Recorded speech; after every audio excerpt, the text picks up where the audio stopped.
The live stream from Paris was flawless, the connection unmarred by distance.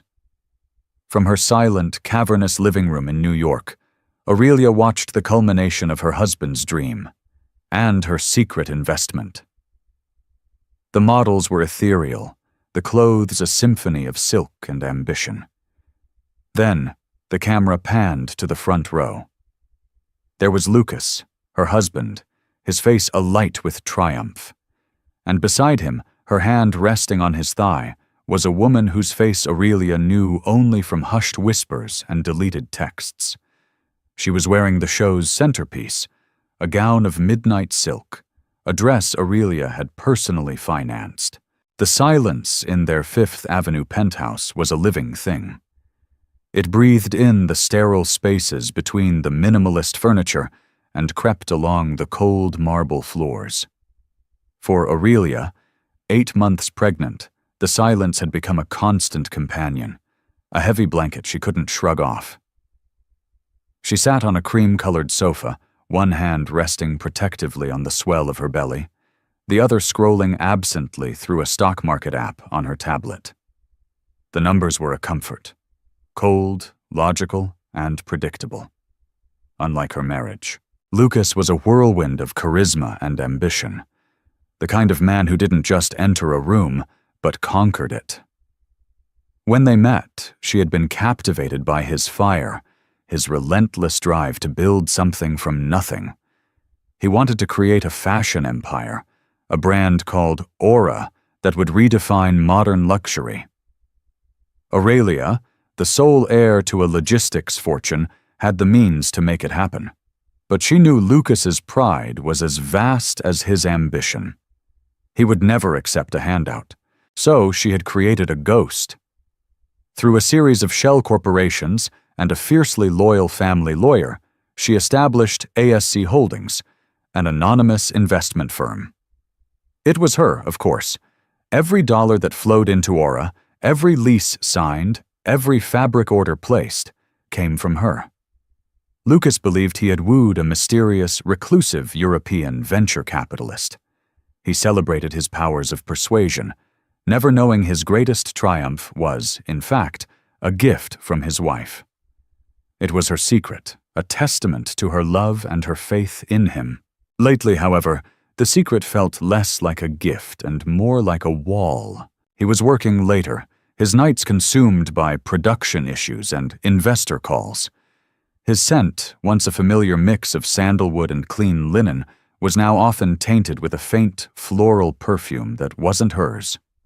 When he came home, his eyes would skim over her, his smile not quite reaching them. He'd kiss her forehead, his lips cool and distracted, before murmuring about a stressful day and disappearing into his study. "The collection for Paris is everything," he'd told her last week, his voice buzzing with an energy he no longer reserved for her. "This is the launchpad, Aurelia. After this, Aura isn't just a brand. It's a legacy, for us, for our son." He had held her then, his hand briefly covering hers on her stomach, but it felt like a gesture performed for an audience that wasn't there. She wanted to believe him. God, how she wanted to. But her intuition, a sharp, cold needle, kept pricking at the edges of her hope. She had seen the name Maël flash on his phone screen once before he'd snatched it away, his face a mask of irritation. "A new assistant," he'd said, a little too quickly. "Utterly useless, but she handles the scheduling." Aurelia had learned long ago that the most powerful people weren't the loudest, but the most observant. Her father had taught her to read balance sheets and boardrooms, to see the truth hidden in the numbers and the unspoken tensions. Now, she applied those skills to her own life. She noticed the credit card statements with charges for dinners for two at places she'd never been, the sudden influx of silk shirts in his closet, a style he'd never worn before.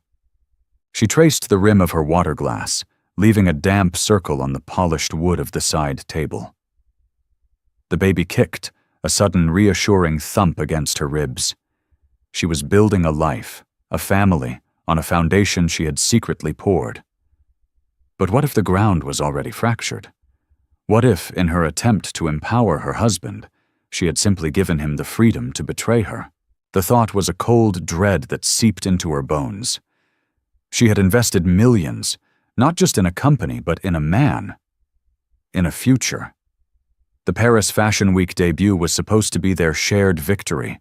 Lucas was flying out in the morning. He had insisted she stay home, citing her pregnancy and the stress of travel. "I need you safe, darling. I'll call you the second the show is over. We'll celebrate then." She had agreed, playing the part of the docile, supportive wife. But as she sat there, in the gilded cage of their home, she made a different decision. She wouldn't be celebrating. She would be watching, as an investor, and as a wife who feared she was about to lose everything. Lucas straightened his tie, his reflection staring back at him from the floor-to-ceiling window of his office. The New York skyline glittered behind him, a sprawling kingdom of glass and steel. It was a view he'd coveted his entire life, a symbol that he had arrived.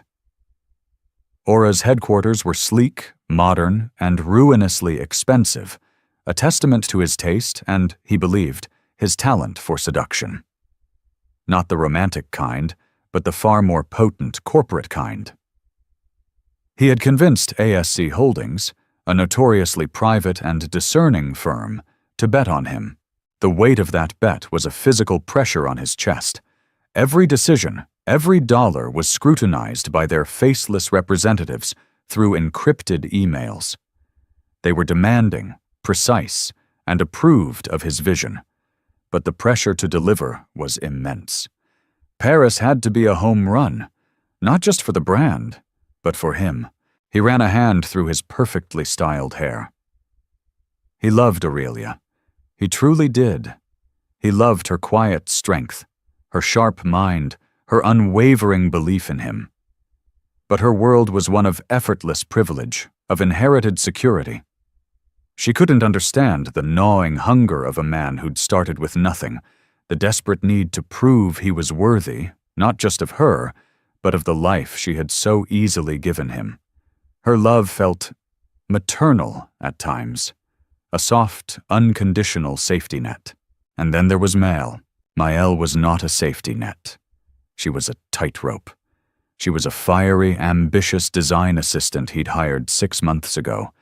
She saw him not as Aurelia's husband, but as Lucas Devereaux, the visionary. She didn't look at him with gentle adoration. She looked at him with a hungry ambition that mirrored his own. With her, he wasn't the man who'd married into wealth. He was the master of his own universe. Their affair had started with late nights at the office, a shared bottle of whiskey, and her breathless admiration for his designs. It was a potent, addictive cocktail of ego and desire. "The final look is packed. The pièce de résistance." Maëlle's voice purred from the doorway. She leaned against the frame, a vision in a sharp black dress. "It's going to be a sensation." She was talking about the midnight silk gown, a dress he'd agonized over for weeks. It was the embodiment of aura, elegant, daring, and impossibly expensive. "It has to be," he said, turning from the window. "ASC Holdings is expecting a 20% media value increase post-show. Their analytics team is thorough." Maëlle sauntered in, her heels clicking softly on the polished concrete floor. She ran a finger along the lapel of his suit. "Forget them. This is your moment. You've earned it." She looked up at him, her eyes bright with something that felt like worship. "You know," she said, her voice dropping to a conspiratorial whisper, "that front row seat next to you is still empty. It would be a shame for the designer to celebrate his victory alone." The suggestion hung in the air, shimmering with risk. It was a brazen, reckless idea, and it thrilled him. Aurelia, bless her heart, would be asleep, trusting him completely. She had accepted his excuse about her health without a second thought. The image of her, serene and pregnant, flashed in his mind, followed by a sharp pang of guilt. But the guilt was quickly suffocated by a more powerful feeling: resentment. He was tired of feeling like a kept man, the consort to a quiet queen. This was his empire, built on his vision. He deserved to have the person who truly understood the struggle by his side. "It's a risk," he said, the words a weak protest against a decision he'd already made. "Everything worth having is a risk," Maëlle countered, her hand sliding from his lapel down his chest. "Besides, who would know? It's Paris. We're a world away." A world away. It sounded like freedom. He imagined the flash of cameras, the roar of applause, and Maëlle beside him, her presence a testament not to his wife's money, but to his own desirability, his own power. He was building a legacy for his son, yes, but he was also building it for himself. He needed to feel like the king of his own castle, not just a resident in a penthouse paid for by a trust fund. "Fine," he heard himself say, "but you're there as my assistant. We have to be discreet." Maëlle's smile was slow and triumphant. "Of course, Lucas. Your assistant." She picked a piece of lint from his shoulder, her touch lingering. "Now, about my wardrobe for the evening. I was thinking something that really represents the brand. Something iconic." He knew exactly what she meant. The midnight silk gown. Giving it to her to wear was the ultimate act of defiance, a secret coronation. It was a betrayal so profound, so specific, that a part of him recoiled from it. But another, darker part, the part that chafed under the weight of Aurelia's quiet perfection, was exhilarated. "I'll have it sent to your hotel," he said, his voice steady, betraying none of the turmoil inside. He was Lucas Devereux. He was in control, and in Paris, he would finally be the man he was always meant to be, with the woman who saw him as such. Paris was a city of light, but for Aurelia, it was a city of shadows. The live stream began at 3 p.m. New York time. She had drawn the curtains in the living room, plunging the vast space into a twilight gloom. The only light came from the 80-inch television screen, a glowing portal to a world she was supposed to be a part of. Her heart hammered against her ribs, a frantic drumbeat of anxiety and hope. She prayed she was wrong. She prayed for her suspicions to be nothing more than the paranoid fantasies of a hormonal, pregnant woman. The show began.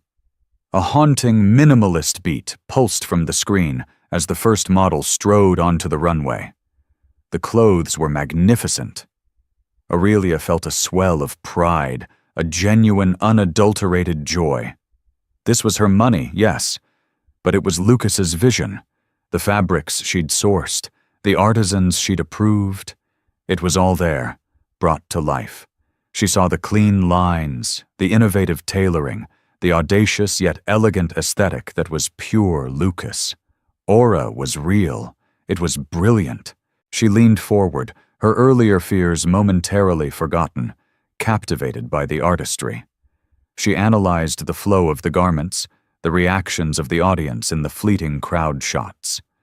She saw stoic-faced fashion editors, influential bloggers typing furiously on their phones, and the general awe that signaled a successful debut. Lucas had done it. They had done it. The finale approached. The music swelled, and the final model appeared in a breathtaking cascade of shimmering fabric. It was a dress that seemed woven from the night sky itself, adorned with tiny, hand-stitched crystals that glittered like distant stars. The midnight silk gown. The pièce de résistance. Aurelia held her breath. It was even more beautiful than she had imagined. The camera followed the model to the end of the runway, where she paused as the applause erupted. Then, as the models did their final walk, the camera panned, sweeping across the front row to capture the reaction of the industry's elite. And there he was, Lucas. He was on his feet, clapping, his face a mask of pure, unadulterated triumph. He looked radiant, powerful, every inch the visionary the world would now believe him to be. The camera lingered on him, and in that moment, Aurelia's world tilted on its axis. Beside him, also on her feet, was a woman. Her fiery red hair was a stark contrast to the darkness of her dress. She was beautiful, with sharp, intelligent features and a smile that radiated a fierce, proprietary pride. She turned to Lucas, placing a perfectly manicured hand on his arm, her fingers squeezing possessively. He turned to her, and the public mask of the triumphant designer dissolved into something far more intimate. He smiled at her. A real, unguarded smile, the one Aurelia hadn't seen in months, and leaned in to whisper something in her ear. The woman laughed, and the camera zoomed in slightly. Aurelia's breath hitched. She was wearing the dress. Not a copy. Not a similar design. She was wearing the one-of-a-kind finale runway gown, the midnight silk masterpiece that was supposed to be the symbol of Aura's launch. It was on his mistress. The room went cold. The sound of the applause, the music, the distant New York traffic, it all faded into a deafening roar in Aurelia's ears. It wasn't just an affair. It wasn't just a woman in Paris. This was a statement. He hadn't just taken a lover to his moment of triumph. He had crowned her his queen, dressing her in the very fabric of their shared dream. A dream she had funded. A legacy she had intended for their child. Every late night, every vague excuse, every dismissive kiss on the forehead clicked into place, forming a picture of betrayal so complete, so utterly contemptuous, that it stole the air from her lungs. He hadn't just cheated on her. He had mocked her. He had taken her faith, her love, her money, and used it to adorn his infidelity on the world stage. The baby kicked, a sharp, violent jab, as if sensing its mother's agony. Aurelia didn't flinch. She didn't cry. She sat perfectly still, her eyes locked on the screen, as Lucas and the woman in the midnight dress basked in the glow of their shared success. A cold, terrifying clarity washed over her. The love she had felt for him, the warm, vibrant thing that had sustained her, flickered and died, leaving behind something hard and cold and sharp. ASC Holdings had made a significant investment, and ASC Holdings always protected its assets. The show was over. The applause was fading. But for Aurelia, the real work was just beginning. The hours after the live stream bled into one another, a gray, featureless expanse of time. The television was off. The penthouse plunged back into its familiar oppressive silence. Aurelia didn't move from the sofa. She didn't eat. She didn't answer the calls that started coming in. First from her mother, then from a few close friends who would have seen the news from Paris. They would be calling to congratulate her on Lucas's success. The irony was a bitter acid in her throat. Her first instinct was primal, a visceral urge to shatter something, to scream, to call him, and unleash a torrent of rage and pain.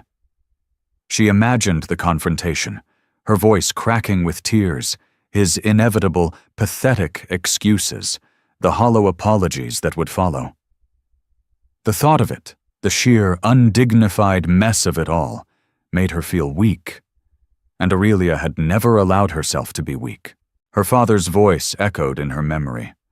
A lesson from a lifetime ago, delivered in a sterile boardroom after a competitor had tried a hostile takeover. Never react with emotion, Aurelia. Emotion is a wildfire. It burns everything to the ground, including you. The deadliest weapon is patience. Observe, gather information, and then, when they believe they are safest, you strike. She had been a girl then, but she had understood. Power wasn't about shouting. It was about strategy. Slowly, deliberately, she pushed herself up from the sofa. Her movements were stiff, her body aching with a sorrow so profound it felt physical. She walked to the window, the same one Lucas had stood before just that morning, and looked out at the city. The glittering lights no longer looked like a kingdom. They looked like a battlefield. The tears finally came, but they were not the hot, messy tears of a heartbroken wife. They were cold, silent tears that traced paths down her cheeks. She cried for the man she thought she had married. She cried for the future she had so carefully planned. And she cried for the child inside her, a child whose father had just proven himself to be a stranger. When the tears stopped, something new had taken their place. A steely resolve, a chilling focus. The grief was still there, a hard, dense knot in her chest, but it was now encased in ice. She went to her home office, a room Lucas rarely entered, considering it her hobby space. On her desk, a sleek laptop sat closed. She opened it, the screen casting a cool blue light on her face. With steady fingers, she began to type. She wasn't looking for lawyers or divorce papers. Not yet. That was a conventional weapon, and this was an unconventional war. She logged into the encrypted portal for ASC Holdings. Her access was absolute. She could see every invoice, every projection, every line item of expenditure for Aura. Lucas saw only the polished reports her lawyer, Benedict Hawthorne, prepared for him. Aurelia saw the raw data. She started with Paris. The numbers told a story that was even uglier than the one on the live stream. The official budget for the show was high, but manageable. But the overages were staggering.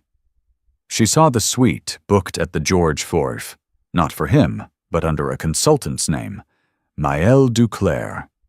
She saw the lavish team dinners at 3-star Michelin restaurants, the receipts for jewelry from Place Vendôme listed as talent gifts, the exorbitant fee paid to a backstage assistant who also happened to be Maëlle Duclair. He wasn't just cheating. He was stealing. He was embezzling from their future, from their child's legacy, to fund a sordid affair. Her fingers flew across the keyboard. She drafted an email to Benedict Hawthorne.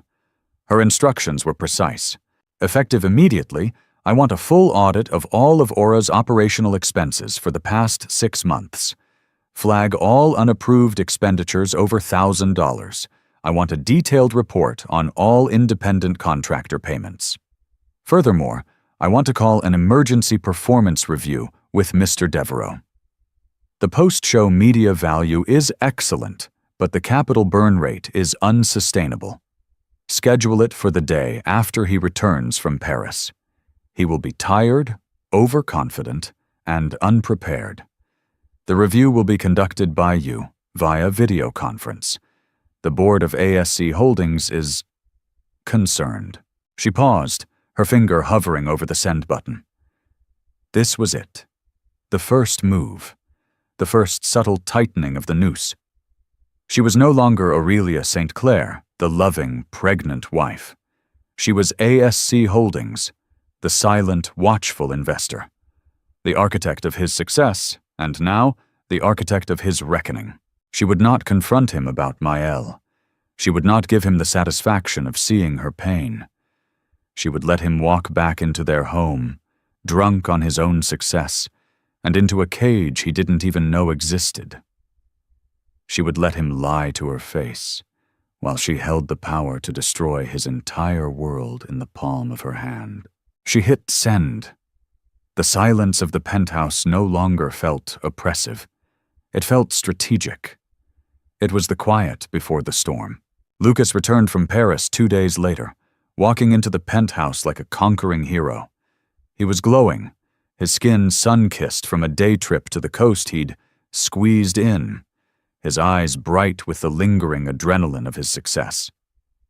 He dropped his bags, strode over to Aurelia, and pulled her into an embrace that felt both theatrical and hollow. "We did it, darling. We actually did it," he said, his voice booming in the quiet apartment. He kissed her, a long, passionate kiss that tasted of expensive whiskey and deceit. Aurelia remained perfectly, pliantly still in his arms, her body a study in masterful control. She did not flinch. She did not recoil. She even managed to summon a weak, tired smile. "I saw," she said, her voice a soft murmur against his chest. "It was incredible, Lucas. The clothes, they were everything you said they would be." He pulled back, beaming, his ego preening under her praise. "Weren't they? The reviews are ecstatic. Vogue called it a stunning debut from a formidable new talent." "A formidable new talent? Can you believe it?" "I always believed it," she said. And the truth in those words was a sharp, painful barb in her own heart. He led her to the sofa, his arm draped possessively around her shoulders. He smelled of stale airplane air and the faint, cloying scent of that other woman's perfume, a ghost that now clung to him. Aurelia fought the urge to gag. "I missed you like crazy," he lied, his thumb stroking her arm. "It wasn't the same without you. Celebrating alone felt so empty." The lie was so bald, so effortless, that it was almost impressive. She thought of the photo she'd seen on a fashion blog that morning, a candid shot of him and Maëlle leaving a Parisian nightclub, their heads close together, laughing. The caption read, "Designer Lucas Devereaux celebrates his triumphant debut with his stunning assistant, Maëlle Duclair." "It must have been exhausting," Aurelia said, her voice a model of wifely concern. "All that press, the parties." "A total nightmare," he agreed, shaking his head with mock weariness. "You know how I hate that stuff. I just locked myself in the hotel room most nights and worked. I wanted to get home to you and the little guy." He patted her stomach, a gesture that now felt like a violation. Aurelia's control was a thin sheet of ice over a raging sea. She could feel it cracking, the fury and grief threatening to break through. She had to change the subject, to steer him onto the battlefield she had prepared. "Well, you can't rest for long," she said, injecting a note of gentle apology into her tone. Benedict Hawthorne's office called. ASC Holdings wants a performance review. This afternoon. Lucas's smile tightened. The glow in his eyes dimmed. "What? Today? I just got off a 7-hour flight." "I know. I told them you were tired, but they were insistent," Aurelia said, feigning helplessness. "They said something about the capital burn rate being higher than projected for the launch." He stiffened, pulling his arm from around her. "The burn rate? The show was a smash hit. You have to spend money to make money. Don't they understand how this works?" His voice was sharp with indignation, the frustration of a king being questioned by his exchequer. "I'm sure it's just a formality," Aurelia soothed, her voice smooth as silk. "They're investors, darling. They worry about numbers. You just need to walk them through it. You're brilliant at that." She was poisoning him with his own ego. He preened slightly, his confidence returning. "You're right. Of course, you're right. It's probably just their European way of doing things. All process and no vision. Fine. I'll handle it." He stood up and went to his study to prepare, leaving her alone in the silent living room. Aurelia closed her eyes, her body trembling with the strain of her performance. Every lie he told, every false endearment, was another piece of evidence, another reason to see this through to its cold, bitter end. She had given him the chance to tell the truth, a tiny, unspoken window of opportunity. He had not only failed to take it, he had sealed it shut with more lies. An hour later, he was ensconced in his study, the door firmly closed for his video conference. Aurelia sat in her own office down the hall, a pair of high-end wireless earbuds in her ears. She had instructed Benedict Hawthorne to patch the audio of the call through to her. It was a gross invasion of privacy. It was also a necessary act of war. She heard Lucas's confident, charming voice as he greeted Hawthorne. He started by boasting about the media impressions, the celebrity placements, the overwhelming success of the show. Then Hawthorne, his voice dry and emotionless, cut him off. "Mr. Devereaux, we appreciate the qualitative success. However, the board's concerns are quantitative. Let's start with the unbudgeted expenses from Paris. Can you explain the nearly $200,000 in overages? The sweet poison was beginning to work. Aurelia leaned back in her chair, closed her eyes, and listened to her husband begin to drown. The performance review was the first cut. Lucas emerged from his study hours later, his face pale and drawn. The triumphant glow was gone, replaced by a thunderous scowl. He didn't speak to Aurelia, just poured himself a large whiskey and stared out the window, his back rigid with fury. "How did it go?" she asked, her voice soft. "They're bean counters, Aurelia," he snapped, whirling around. "They have no soul. They questioned every single line item. They want me to justify the cost of the champagne at the after-party. Can you believe it? It's Aura. It's a luxury brand. The details matter." "I'm sure they do," she murmured, turning a page in her book, the picture of calm. But behind the scenes, ASC Holdings was just getting started. Aurelia, guided by the cold, precise mind of Benedict Hawthorne, began a campaign of 1,000 paper cuts. It was a slow, meticulous assault, designed not to raise alarm but to create a constant, gnawing pressure that would fray Lucas's nerves and expose his incompetence. The first memo from ASC Holdings demanded a new, more rigorous expense approval process. Any expenditure over $5,000 now required a co-signature from a representative of the firm, Benedict Hawthorne. Suddenly, Lucas's corporate card, which he had used with impunity to fund his lavish lifestyle with Mel, was a leash. "This is insulting," he raged after a dinner with Maëlle at a chic new restaurant was declined. "They're treating me like a child." Next, ASC Holdings began to question his creative decisions. An email arrived, penned by Hawthorne but composed by Aurelia, questioning the Q3 production plan. "The board feels the proposed line of silk evening wear is too niche for the current market. Our data analysis suggests a pivot towards luxury knitwear, and high-end casuals would capture a larger market share and offer a higher ROI. Please provide a revised production strategy by end of week." This was a direct attack on his vision. The evening wear was his passion project, the heart of the brand as he saw it. To have it questioned by faceless number crunchers sent him into a spiral. He spent days locked in his office, trying to draft a response that defended his artistry while appeasing his ruthless investors. Aurelia, meanwhile, was working with a secret team of designers she had contracted, developing the very knitwear line she had suggested. They worked out of a small, unmarked studio in Brooklyn, a space she paid for in cash. She was building a shadow collection, a safety net for the company she intended to one day reclaim. The pressure began to affect Lucas's relationship with Maëlle. The clandestine dinners were replaced by tense arguments over the phone.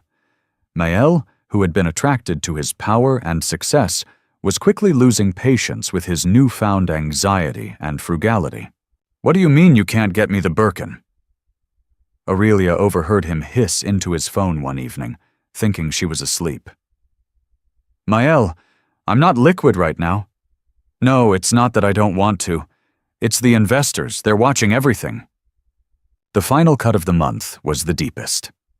ASC Holdings, citing concerns about bloated operational costs, instituted a temporary hiring freeze and a full review of all independent contractor roles. This was Aurelia's checkmate. Maëlle Duclair, who held a lucrative but vaguely defined consultant position, was at the top of the list for review. Lucas had to personally submit a detailed justification for her role, including a full breakdown of her hours and deliverables. It was an impossible task. Her position was a sham, a way to funnel company money to his mistress. To document it would be to create a paper trail of his affair and his embezzlement. To fire her would be to incur Maëlle's wrath and lose the one thing that made him feel powerful. He was trapped. Aurelia watched him pace their apartment night after night, his face etched with a panic he tried to hide from her. He grew thin, his temper short. He looked at her sometimes with a strange, hunted expression, as if wondering if she knew, if she could see the walls closing in on him. She would simply smile, offer him a cup of tea, and ask if he was feeling all right. She was the perfect, concerned wife. She was his nurse, his confidant, his executioner. Every gentle touch was a turn of the screw. Every soft word of encouragement was another shovel of dirt on the grave he was digging for himself. She was patient, she was methodical, and she was enjoying watching him squirm. The world Lucas Devereaux had so carefully constructed was beginning to fracture.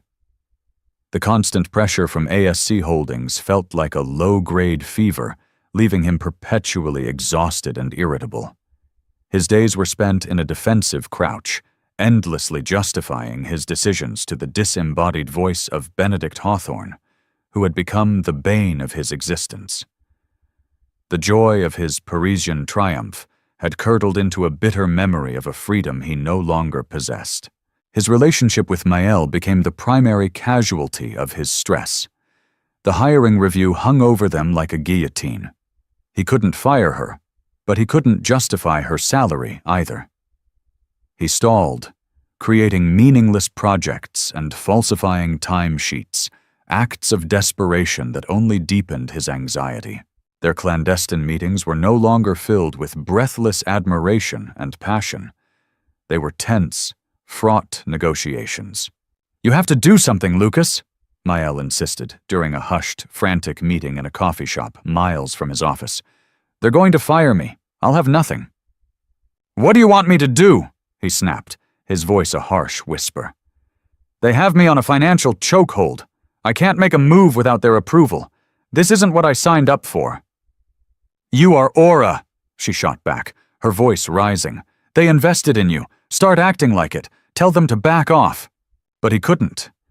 He had tried to project an image of authority, but Hawthorne was implacable. Lucas was beginning to suspect that ASC Holdings wasn't just a group of demanding investors. There was something personal in their methodical dismantling of his authority. It felt less like business and more like a vendetta. But from whom? He had no enemies powerful enough to orchestrate this. At home, Aurelia was a vision of serene tranquility. Her pregnancy had softened her features, and she moved through the penthouse with a quiet grace that grated on his raw nerves. Her constant, gentle concern felt suffocating. "You seem stressed, darling," she'd say, placing a cool hand on his forehead. "Maybe you should take a step back, delegate more." "Delegate to whom?" he'd retort. "The investors have frozen all new hires." "Oh, that's right," she'd say with a soft, sympathetic frown. "It does seem like they're being awfully strict." Her placid agreement was more infuriating than an argument would have been. He felt a growing, paranoid suspicion. How could she be so calm when the company they had both poured their dreams into was being systematically undermined?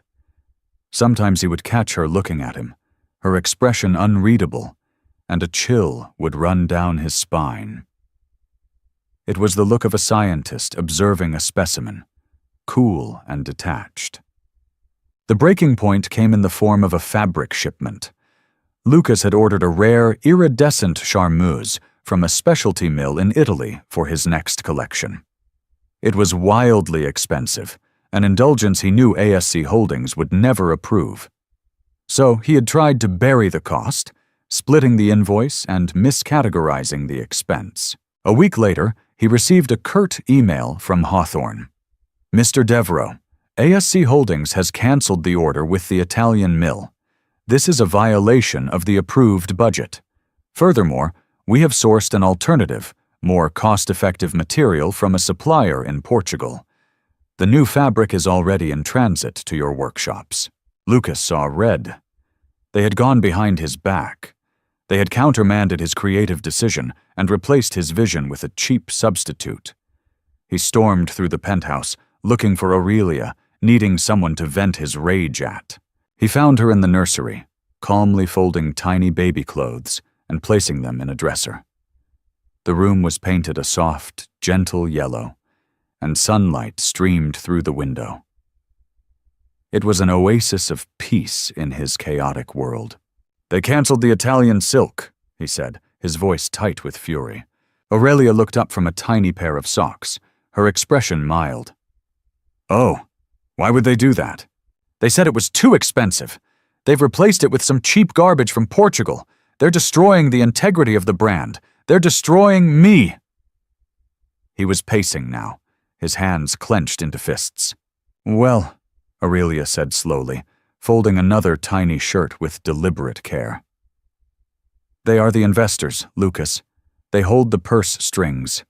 If you can't control your spending, I suppose it makes sense that they would. Her simple, irrefutable logic was like a slap in the face. He stopped pacing and stared at her. For the first time, he wasn't looking at his gentle, supportive wife. He was looking at a stranger. There was no sympathy in her eyes, only a cool, unnerving clarity. "Whose side are you on?" he asked, the question hanging in the air, heavy and poisonous. Aurelia met his gaze, her own eyes as clear and hard as diamonds. She placed a folded blanket on the pile and smoothed it with her hand. "I am on the side of the investment," she said softly. "I am on the side of our son's future, a future which you, with your recklessness and your extravagances, seem determined to jeopardize." The way she said extravagances was chilling. It was a word that could mean anything and everything. The ground beneath Lucas's feet gave way. The paranoia, the suspicion, the feeling of being watched, it all coalesced into a single, terrifying certainty. She knew. He didn't know how. But he knew that she knew. And she had been watching him fall, silently, patiently, for weeks. The architect of his torment wasn't a faceless firm in Europe. It was his pregnant wife, standing in the nursery of their unborn child. The emergency board meeting was scheduled for the following Monday. The email from ASC Holdings was brief and brutal. The subject line read, "Mandatory review of leadership and financial viability." Lucas knew this was it. This was the execution. He spent the weekend in a state of suspended terror. He and Aurelia moved around each other like ghosts in their own home. The silence thick with unspoken accusations. He tried to access company funds to hire a lawyer, but his accounts were frozen. He tried to call his contacts in the industry, but word of Aura's instability, of the iron-fisted control of its mysterious investors, had already spread. No one wanted to touch him. He was an outcast. He thought about confessing, about throwing himself at Aurelia's mercy. He would tell her everything, about Maëlle, the money, the crushing weight of his own insecurity. But when he looked at her, at the cold disappointment in her eyes, he knew it was too late for mercy. She wasn't his wife anymore. She was his judge. The meeting was to be held at the neutral ground of Benedict Hawthorne's downtown law office. The boardroom was an intimidating space of dark wood and smoked glass, overlooking the financial district. Lucas sat at the head of the long, polished table, feeling small and exposed. Benedict Hawthorne sat to his right, his face as impassive as a stone carving. A large screen on the wall was blank, waiting for the remote members of the board to dial in. "Shall we begin?" Hawthorne asked, his voice devoid of any emotion. "Aren't we waiting for the rest of the board?" Lucas asked, his own voice sounding thin and reedy. "They are already here," Hawthorne said. As he spoke, the door to the boardroom opened. Aurelia walked in. She was not the soft, pregnant woman he lived with. She was dressed in a sharply tailored navy blue maternity dress that looked like armor. Her hair was pulled back in a severe, elegant chignon.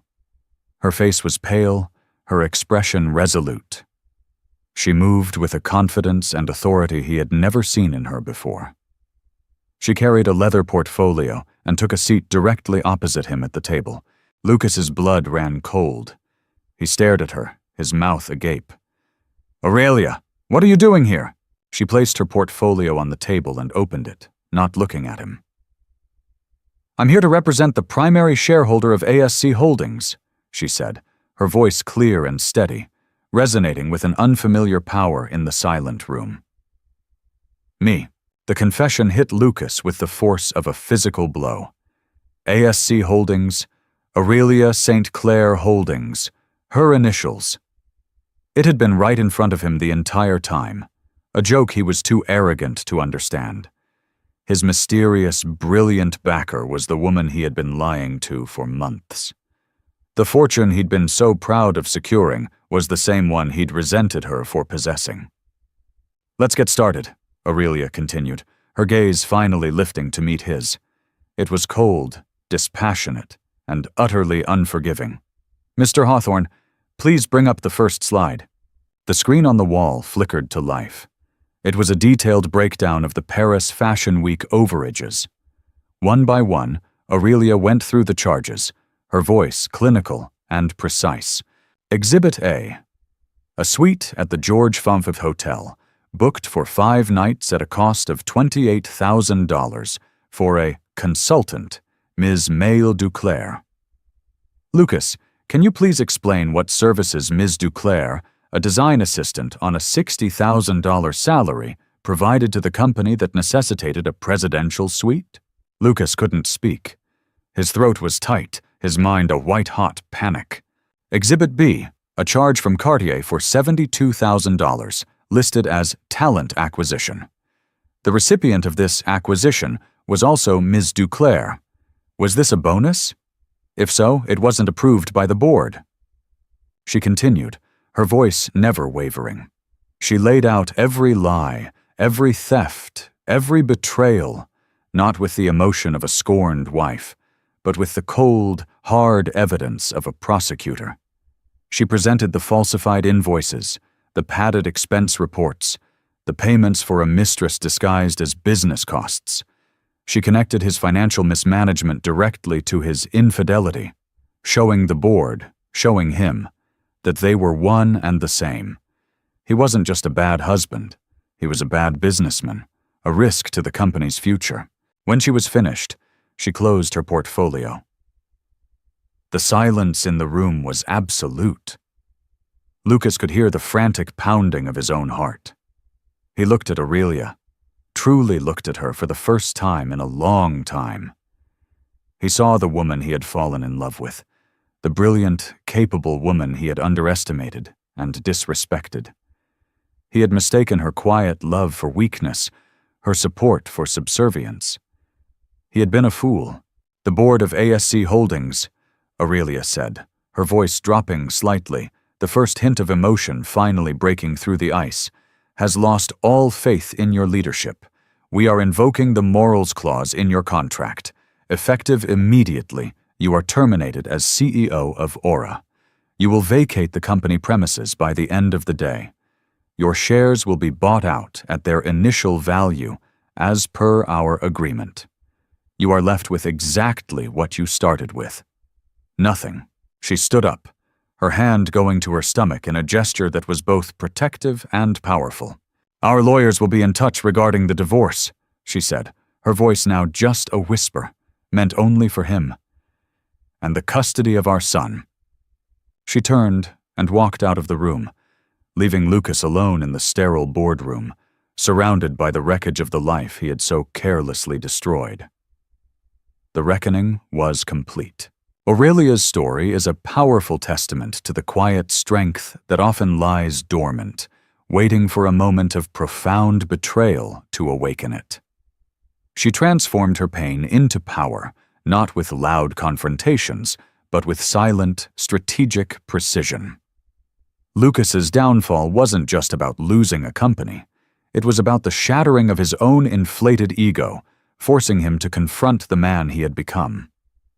Aura, rebranded under Aurelia's sole leadership, went on to become a global powerhouse, celebrated not just for its designs, but for its ethical foundation and support of female artisans. Her journey reminds us that the greatest empires are not built on lies, but on the unshakable bedrock of integrity and self-worth. What did you think of Aurelia's ultimate revenge? Was it justice, or was it cold? Let us know your thoughts in the comments below. Don't forget to like this video, share it with a friend, and subscribe for more stories of epic reckoning.